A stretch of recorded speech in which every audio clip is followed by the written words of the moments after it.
ঢালিউডের megastar Shakib খানকে ঘিরে নতুন সিনেমা নিয়ে ইতিমধ্যেই শুরু হয়েছে ব্যাপক আলোচনা। আগামী বছরের ঈদ উল ফিতর উপলক্ষে নতুন একটি ছবিতে অভিনয়ের জন্য চুক্তিবদ্ধ হয়েছেন তিনি। যদিও সিনেমার নাম এখনো চূড়ান্ত হয়নি, তবে সিনেমাটা নিয়ে শাকিব ভক্তদের মধ্যে উন্মাদনার শেষ নেই।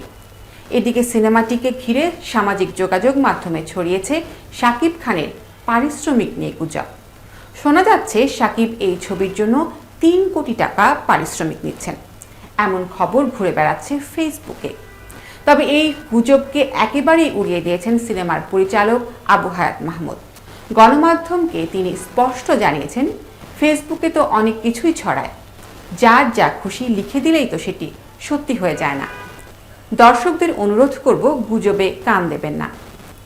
শাকিবের সাইনিং মানি ও পারিশ্রমিক নিয়ে জানতে চাইলে পরিচালক বলেন, এই মুহূর্তে আমরা এই বিষয়ে বিস্তারিত কিছু বলতে চাই না, যেটুকু জানানো দরকার আমরা তা জানিয়েছি। এদিকে শাকিব খানের নতুন নায়িকা হিসেবে মধুমিতা সরকার থাকছেন কিনা সেই প্রশ্নেরও কোনো নিশ্চিত উত্তর মেলেনি। পরিচালক জানিয়েছেন, সব আনুষ্ঠানিক ঘোষণা কিছুটা সময় পর দেয়া হবে।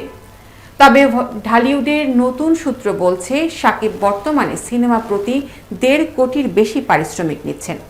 নতুন সিনেমার চুক্তির পর সেই অঙ্ক ২ কোটির বেশি হয়েছে বলে শোনা যাচ্ছে।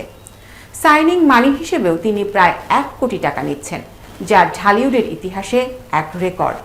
সব মিলিয়ে ঈদ উল ফিতরে শাকিব খানের এই নতুন সিনেমা নিয়ে দর্শকদের আগ্রহ তুঙ্গে।